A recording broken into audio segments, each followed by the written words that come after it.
Di pertemuan kali ini kita akan membahas mengenai cara membuat tulisan dan tipe-tipe tulisan ilmiah.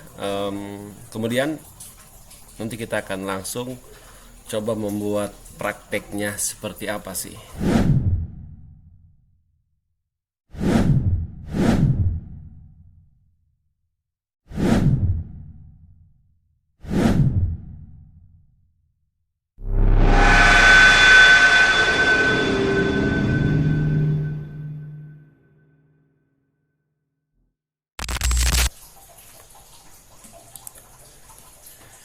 Kita akan melanjutkan pembahasan kita berkaitan dengan penulisan ilmiah, dan di sini kita khusus untuk membahas cara menulis dan contoh tulisan ilmiah.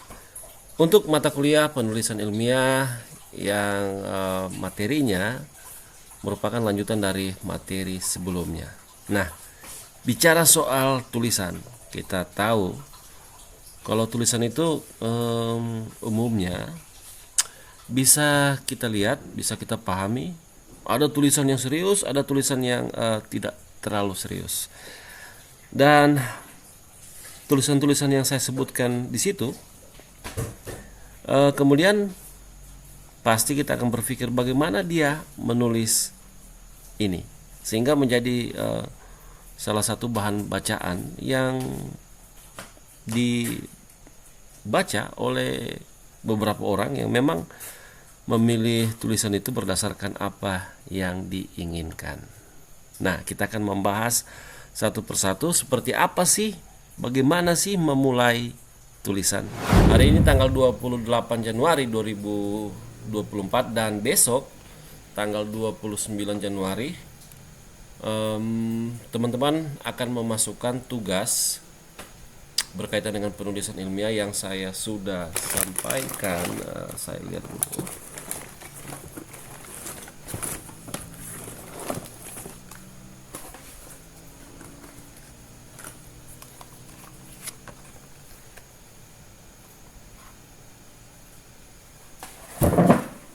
Jadi mahasiswa itu akan menulis cinta dalam penulisan ilmiah. Seperti apa mahasiswa bisa memahami atau menulis?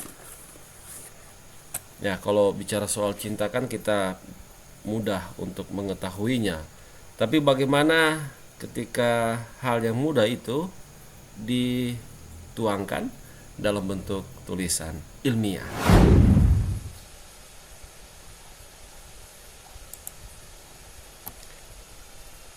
Kita akan membicarakan di sini soal bagaimana atau apa yang menjadi dasar tulisan dibuat oleh seseorang.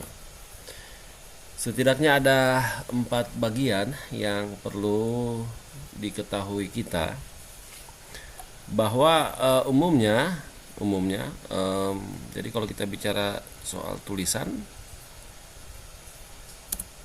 maka yang pertama itu bisa saja seseorang itu menulis karena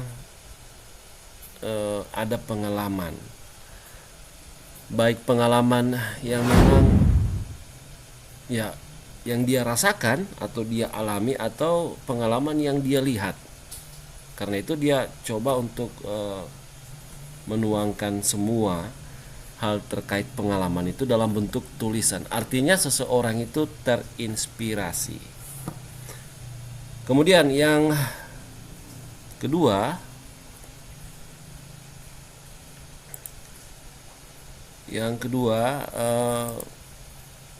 jadi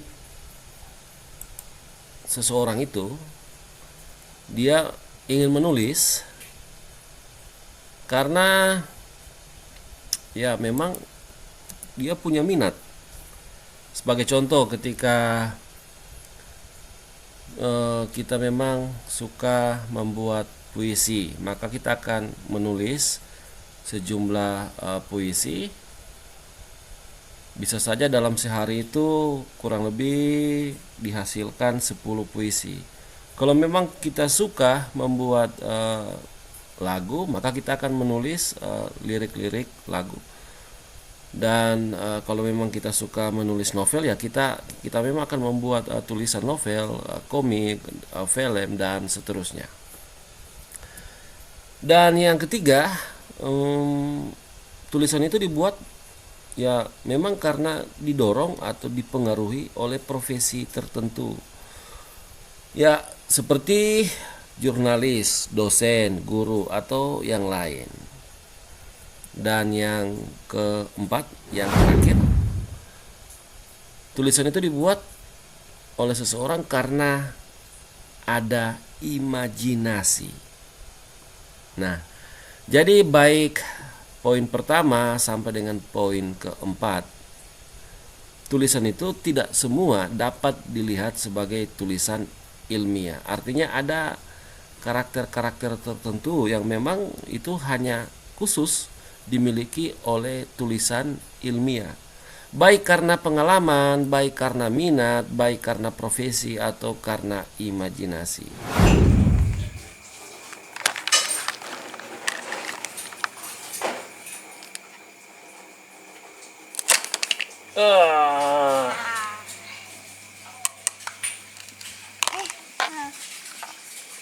Saya baru menyajikan salah satu aktivitas, dan aktivitas seperti yang saya paparkan merupakan bentuk momen-momen tertentu yang bukan hanya saya mudah untuk menjumpainya, tapi juga teman-teman mahasiswa mudah sekali untuk menjumpainya. Nah, apa yang kita lihat itu merupakan bagian dari simulasi.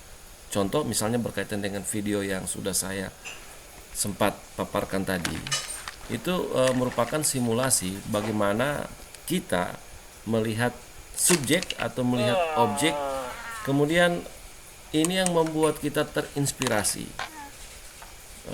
Artinya pengalaman itu yang kita alami atau yang dialami seseorang, kemudian kita akan melihat itu dan menjadikan itu sumber inspirasi dalam tulisan kita.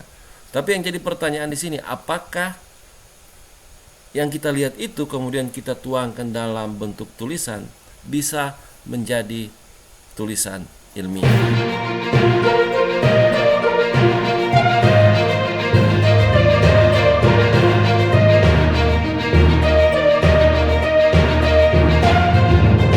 Di video ini, saya menyertakan aktivitas keseharian saya bersama anak bungsu. Ceritanya, saya menemani anak saya bernama Priti untuk menggambar. Rekan-rekan mahasiswa hanya melihat di video itu bukanlah gambar yang sebenarnya, tetapi lebih berbentuk coretan di selembar kertas. Mahasiswa juga bisa menemukan banyak momen ketika di luar bersama teman atau pacar dan atau bersama saudara. Dalam memahami apa yang kita lihat, seringkali kita tidak memperhatikan dengan baik atau hanya mengingat sebagian saja, bukan seluruh bagian dari momen yang kebetulan kita jumpai. Di video ini, Priti menggambar setelah ia melihat video pembelajaran tentang membuat gambar pohon Natal. Jadi, Priti memulainya dari sana, meniru cara menggambar pohon Natal. Untuk ukuran anak seusia Priti, gambar yang dihasilkan tidak 100% sama dengan gambar yang dijadikan contoh. Karena gambar yang dicontohnya dimulai dari coretan, kemudian menjadi pohon Natal, jadi Priti mengikuti menggambar dengan cara mencoret saja.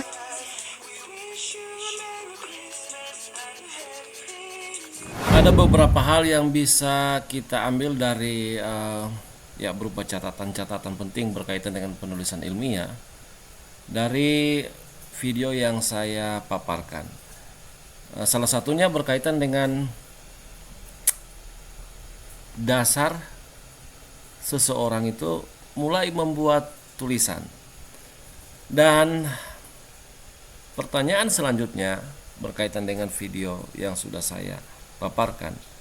Bisakah video itu kemudian kita ubah menjadi tulisan ilmiah.